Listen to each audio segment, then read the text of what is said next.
Muito bem, amigos, estamos de volta falando sobre a Lei de Improbidade Administrativa, Lei 8429 de 92, já atualizada pela Lei 14.230 de 2021.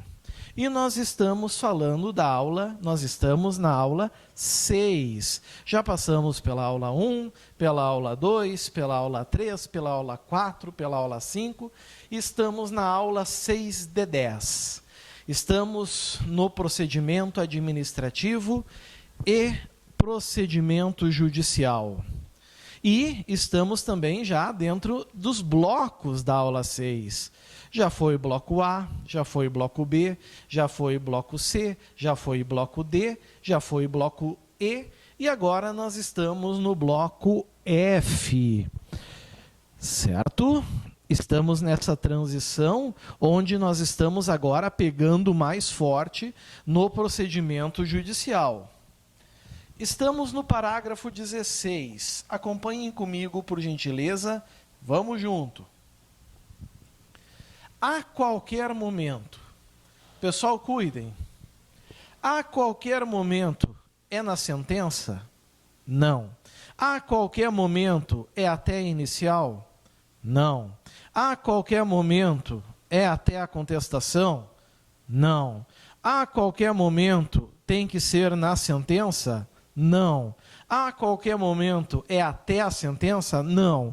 A qualquer momento é a qualquer momento, em qualquer situação, em qualquer momento, como diz ali, é fácil interpretar. A qualquer momento, se o magistrado, ou seja, o juiz, identificar a existência de ilegalidades, ou seja, elementos, circunstâncias que estão à margem da lei, ou de irregularidades. 2. Qual é a grande diferença?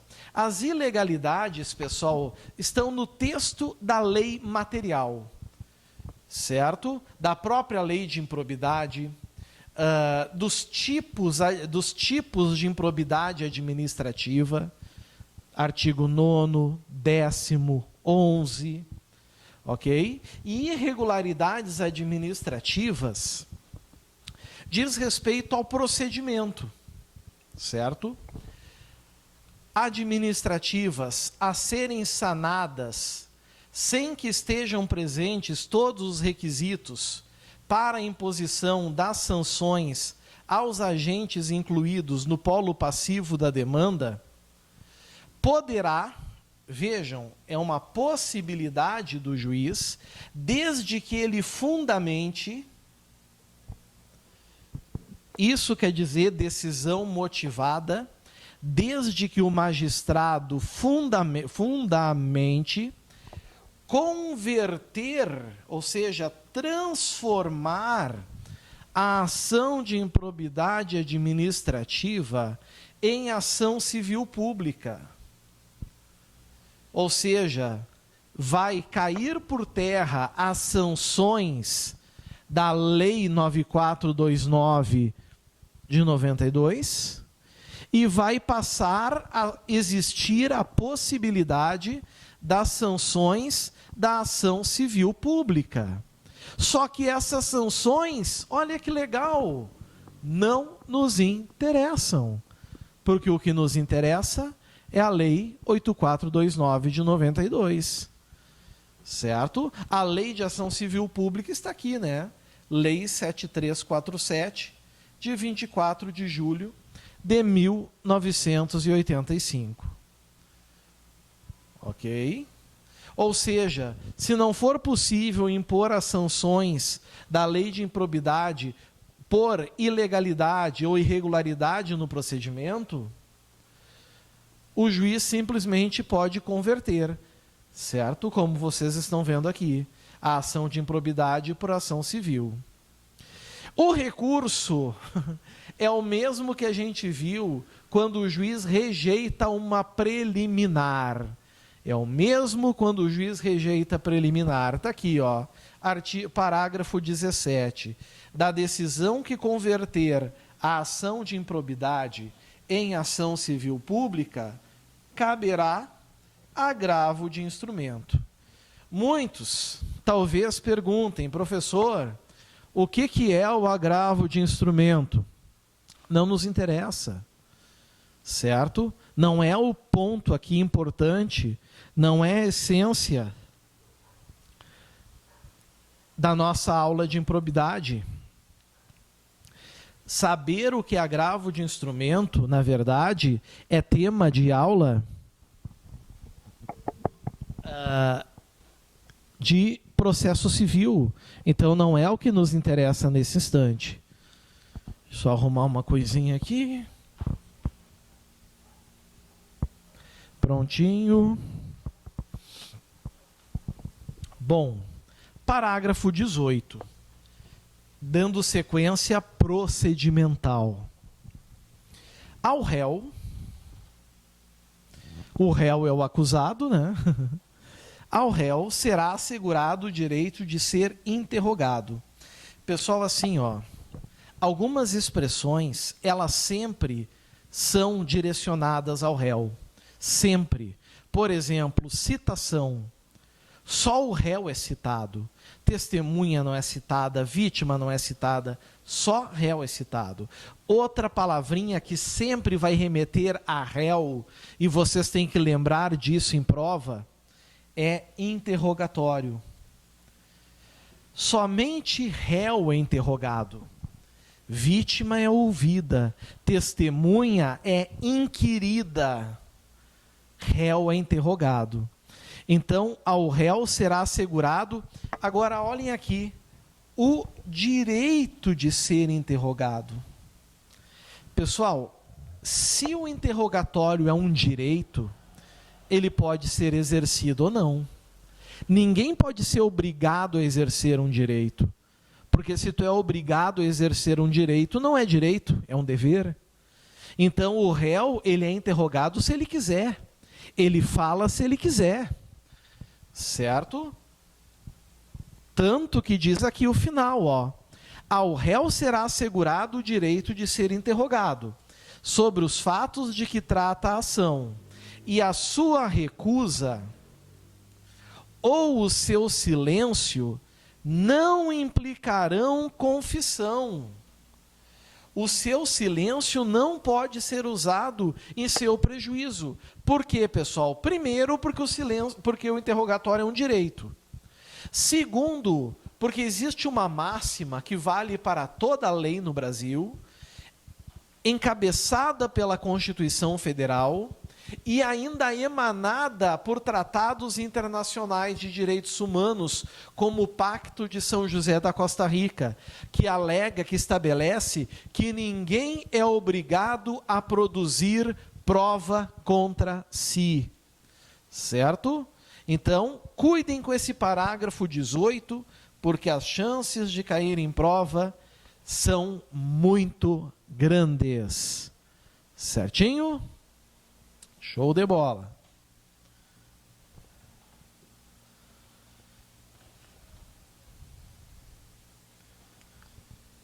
Agora, parágrafo 19. Tem que cuidar dele inteiro, pessoal. Tem que cuidar inteiro o parágrafo 19.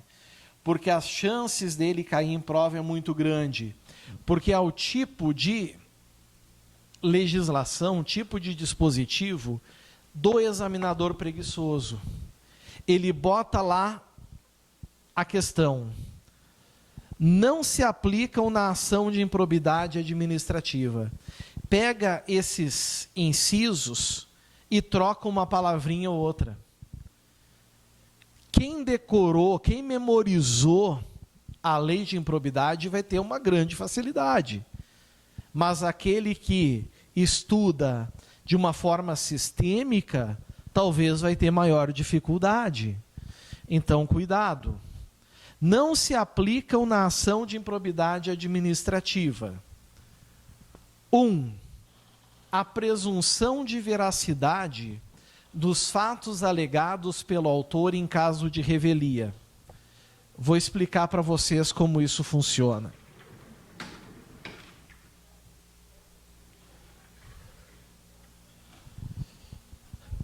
nós temos aqui, por exemplo,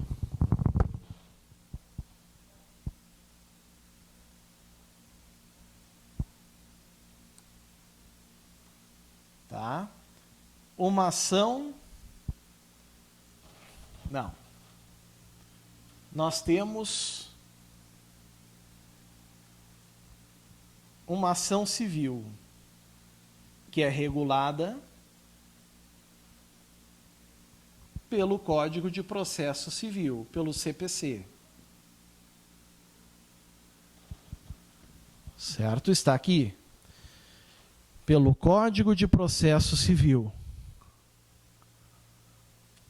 No Código de Processo Civil funciona da seguinte forma. O autor, ele faz a chamada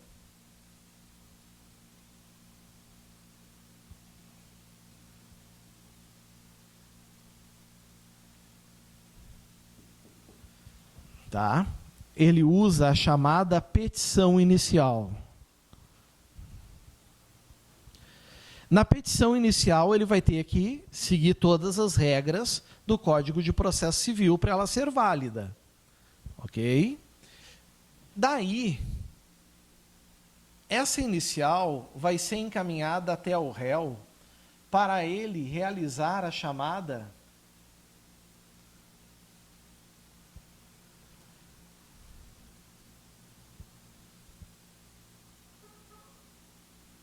contestação.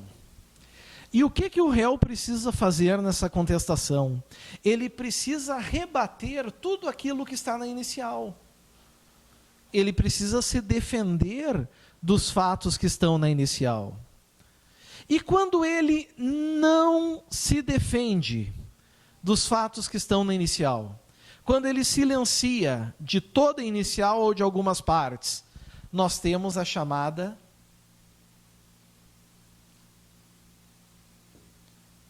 revelia. O que é o réu revel no processo civil? É aquele que não se defendeu dos fatos que estão na inicial. Qual é a consequência da revelia?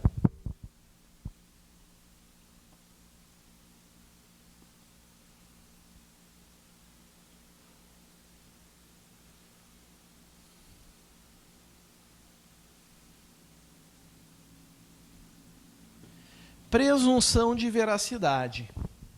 Então, quando um autor, em um processo civil, diz, fulano me deve 10 mil reais, e o réu não fala nada, silencia, já se presume que ele é revel, se presume que ele realmente deve os 10 mil reais. Porque ele teve a chance de se defender e não se defendeu. Isso é revelia. Todavia, meus amigos, essa regra, que é a revelia, essa regra aqui não se aplica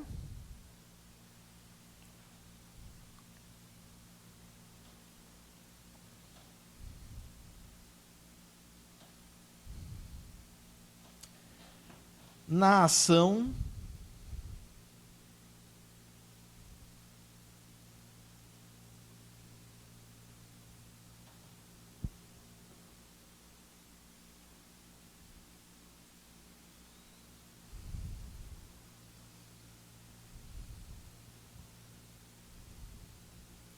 não se aplica na ação de improbidade administrativa.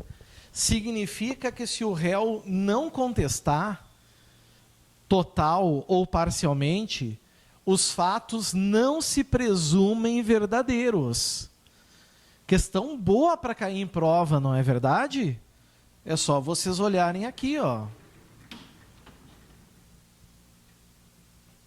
Não se aplicam na ação de improbidade administrativa. Inciso 1. A presunção de veracidade dos fatos alegados pelo autor em caso de revelia. Continua o autor tendo que provar os fatos. Aliás, o ônus da prova incumbe a quem alega. Inciso 2. A imposição do ônus da prova ao réu. na forma do CPC. Não, o ônus da prova é do autor. Por que o ônus da prova é do autor? Ora, meus amigos, é porque é ele quem alegou, é porque é ele quem fez a alegação. Certo? Em algumas situações no Código de Processo Civil, nós vamos ter a inversão do ônus da prova, como nós temos também no Código de Defesa do Consumidor. Nós temos muitas vezes ali a inversão do ônus da prova. Aqui não. Certo? É do autor. 3 a gente já viu, o legislador às vezes peca pelo excesso, né? O ajuizamento de mais de uma ação administrativa pelo mesmo fato, competindo ao CNMP, que é o Conselho Nacional do Ministério Público, dirimir conflitos de atribuições entre membros de ministérios públicos distintos. Deixa eu explicar para vocês isso. Amigos, quando a gente tem, certo, ajuizamento de mais de uma ação judicial pelo mesmo fato, isso é chamado de litispendência. Olha que nome bonito. Quando tem 2 ou mais ações, isso é chamado de litispendência, senhores. Litispendência. Agora, e nesses casos, cabe ao judiciário apreciar e determinar onde e qual ação vai tramitar, porque as duas ao mesmo tempo não podem. Aqui, nós vamos ter mais de uma ação de improbidade. Aí o nome não é litispendência, porque litispendência é 2 ou mais ações judiciais tramitando pelo mesmo fato. E aqui quem vai dirimir o conflito, e não é conflito de competência ou conflito de jurisdição, porque não é poder judiciário conflitando, e sim membros do MP, o nome é conflito de atribuição. Se é de juiz, conflito de jurisdição ou conflito de competência. Se é do MP, conflito de atribuição. Lembrem disso.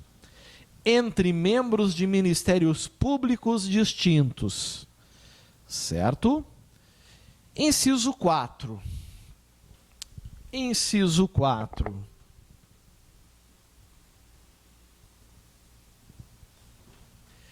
O reexame obrigatório da sentença de improcedência ou de extinção sem resolução do mérito.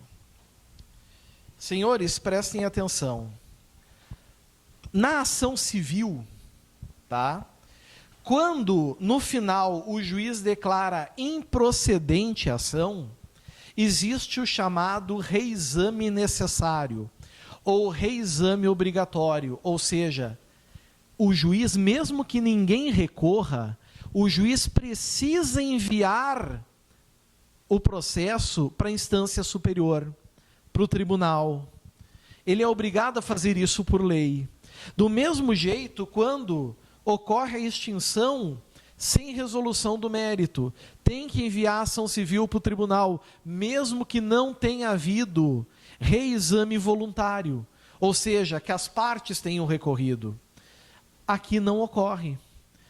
Na ação de improbidade administrativa, deu improcedente, não há recurso voluntário, não há recurso obrigatório. Pode haver recurso voluntário, mas necessário ou obrigatório não. Certo? Cuidem isso. Não se aplica na ação de improbidade esses casos aqui, então. Foi? Seguimos. Parágrafo 20. Parágrafo 20 fala da assessoria jurídica. Assessoria jurídica, assessores do judiciário. A assessoria jurídica que emitiu o parecer atestando a legalidade prévia dos atos administrativos, praticados pelo administrador público, ficará obrigada a defendê-lo judicialmente. Pode ser, inclusive, a Defensoria Pública. Caso este venha a responder à ação por improbidade administrativa, até que a decisão transite em julgado. O que é a decisão transitar em julgado? É quando não cabe mais recurso algum. É quando ela se torna a decisão imodificável. Quando não mais é possível alterar aquela decisão. Não cabe mais recurso dela. Ok? Cuidem isso. Parágrafo 21, adivinha quem aparece? O nome do recurso. Das decisões interlocutórias, o que são decisões interlocutórias? São decisões do meio do processo em que o juiz emite um juízo de valor qualquer. Ele não condena, ele não dá improcedente, mas ele profere decisões. Dessas decisões interlocutórias, qual é o recurso cabível? Agravo de instrumento. Tanto que na prova, se por algum motivo os senhores tiverem dúvida sobre qual recurso, tirando da condenação a absolvição que cabe apelação, chutem, se precisar chutar, no agravo de instrumento, porque não vai ter erro. Geralmente vai ser ele. Inclusive da decisão que rejeitar questões preliminares suscitadas pelo réu em sua contestação. Isso nós já vimos anteriormente, não é verdade? Artigo 19A, vetado, inclusive os seus incisos e parágrafos. Desde 2019, isso está revogado, então não nos interessa. Coisa boa, não é? Segue o baile.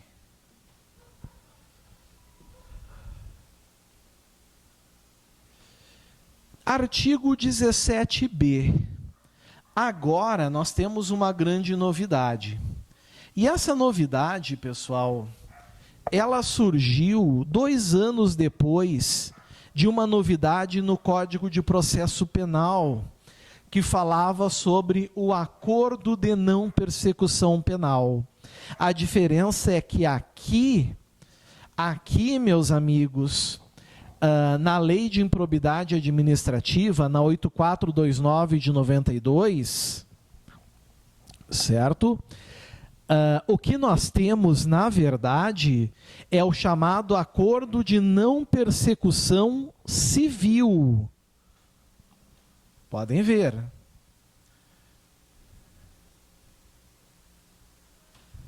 O Ministério Público poderá, uma faculdade do MP, conforme as circunstâncias do caso concreto, celebrar acordo de não persecução civil. O que quer dizer isso?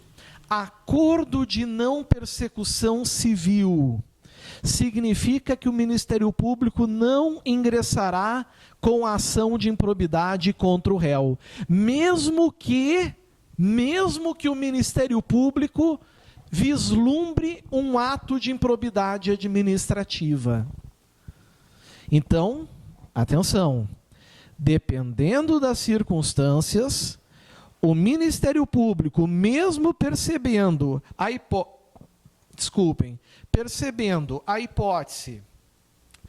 de um ato de improbidade administrativa, ele poderá celebrar aquilo que nós chamamos de acordo de não persecução civil. Na tua prova, o examinador coloca lá, por exemplo, acordo de não persecução penal. E lá vai tu afobado, né? Marcando, desavisado, achando que está certo. É civil. Desde que dele advenham, ao menos, os seguintes resultados. Então, tem que ter o 1 e o 2. No mínimo. No mínimo, o 1 e o 2. Cuidem isso. 1. O integral ressarcimento do dano. Vejam que aqui tem uma questão interessante. Primeiro, não pode ser com perna de anão. Tem que ser o total ressarcimento do dano. Na tua prova, pode ser que venha assim, ó. É possível o acordo de não persecução civil se houver o integral ressarcimento do dano, vírgula, salvo impossibilidade de fazê-lo. Não. Se não for possível reparar, ressarcir o dano, não haverá acordo de não persecução civil. Então, é integral ressarcimento do dano. 2. A reversão à pessoa jurídica lesada da vantagem indevida obtida, ainda que oriunda de agentes privados. Não importa se é de agentes privados, tem que reverter à pessoa jurídica lesada. O somatório desses dois permitirá ao Ministério Público formular o chamado acordo de não persecução civil. Cuidem isso. Parágrafo 1º. A celebração do acordo a que se refere o caput desse artigo dependerá... Qual é a palavrinha que está aqui? Cumulativamente, não é alternativamente. Temos aqui, então, um E. Cumulativamente. Da oitiva do ente federativo lesado, então tem que ter um lesado, obviamente, em momento anterior ou posterior à propositura da ação. Se na prova vier desde que em momento anterior, vai estar errado. Se vier desde que em momento posterior, vai estar errado. É em momento anterior ou posterior à propositura da ação. 2. Dos cumulativos. 2. De aprovação no prazo. Ah, professor, é os 90 aqueles que a gente viu? Não. Agora é até 60 dias. Pelo órgão do Ministério Público competente para apreciar as promoções de arquivamento de inquéritos civis, se anterior ao ajuizamento da ação. Está aqui. Cuidem esse prazo. Esse prazo é muito importante. E 3, de homologação judicial. Quem homologa, então, o acordo é o juiz, independentemente de o acordo ocorrer antes ou depois do ajuizamento da ação de improbidade administrativa. Está aqui. É irrelevante se for antes ou depois. Cuidem, amigos, tudo que está destacado em vermelho, que é importante para a nossa prova.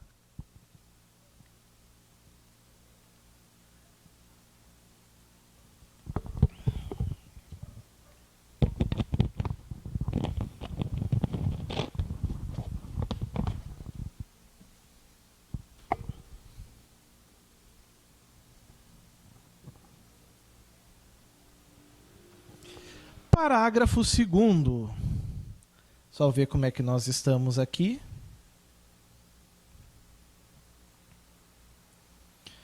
Estamos entrando agora no parágrafo 2º.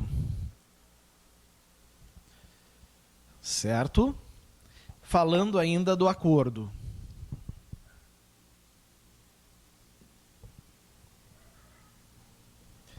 Em qualquer caso, a celebração do acordo a que se refere o caput desse artigo considerará a personalidade do agente, ou seja, se não é aquele indivíduo tendencioso a praticar ilícitos de improbidade administrativa, a natureza do fato, as circunstâncias em que se deram, a gravidade e a repercussão social do ato de improbidade, bem como as vantagens obtidas para o interesse público da rápida solução do caso. Interessante, né? É como se fosse um juiz aplicando uma pena criminal a um sujeito.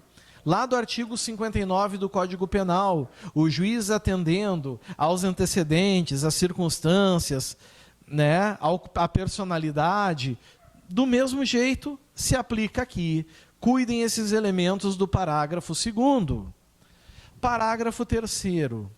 Para fins de apurar o valor do dano a ser ressarcido, pois lembrem bem que um dos requisitos é o ressarcimento integral do dano, deverá, olha a palavrinha, deverá ser realizada a oitiva do Tribunal de Contas competentes, até porque é o órgão mais adequado para determinar qual é o valor a ser apurado, que se manifestará com indicação dos parâmetros utilizados no prazo de 90 dias.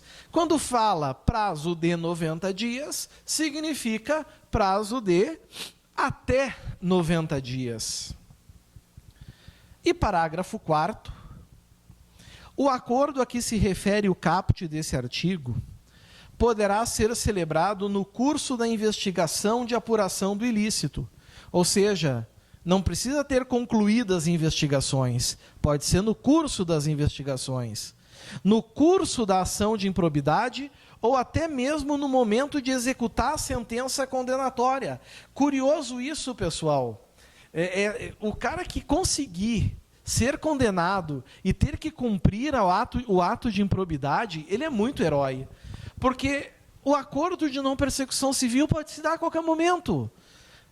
Antes das investigações, durante as investigações, antes da ação de improbidade, no curso da ação de improbidade, no momento da sentença ou até na execução da sentença condenatória. Qualquer um desses momentos, cuidem esse parágrafo 4º que pode cair na tua prova. Evidentemente, meus amigos, que pode ensejar o acordo de não persecução civil. Certo?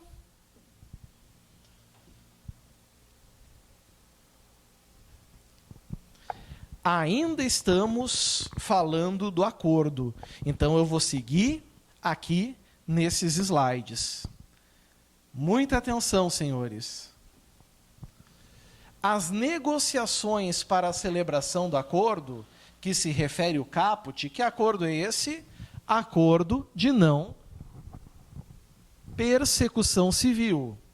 Ocorrerão entre o MP de um lado e do outro o investigado ou demandado e o seu defensor. Então não há acordo de não persecução civil sem o defensor. Tem que ter o defensor, certo? Que é o expert no caso. Parágrafo 6º. O acordo a que se refere o caput desse artigo poderá contemplar a adoção de mecanismos e procedimentos internos de integridade, de auditoria e de incentivo à denúncia de irregularidades e à aplicação efetiva de códigos de ética e de conduta no âmbito da pessoa jurídica, se for o caso, bem como de outras medidas em favor do interesse público e de boas práticas administrativas. Resume-se, né? Boa fé. Aqui está. Agora, o acordo exige o cumprimento de condições. Ok? O acordo exige o cumprimento de condições. O parágrafo 7º fala o que acontece nos casos de descumprimento. Então, é importante sabermos para a nossa prova, sem dúvida nenhuma. Vamos ver? Em caso de descumprimento do acordo a que se refere o caput desse artigo, o investigado ou demandado ficará impedido de celebrar novo acordo pelo prazo de 5 anos, contado do conhecimento pelo MP do efetivo descumprimento. A única consequência é essa, pessoal. Ele não pode celebrar novo acordo por 5 anos. Certo? Barbadinha, né? Nada mais a dizer. Enfim, fácil de memorizar também. Duvido que alguém aqui erre uma questão dessas.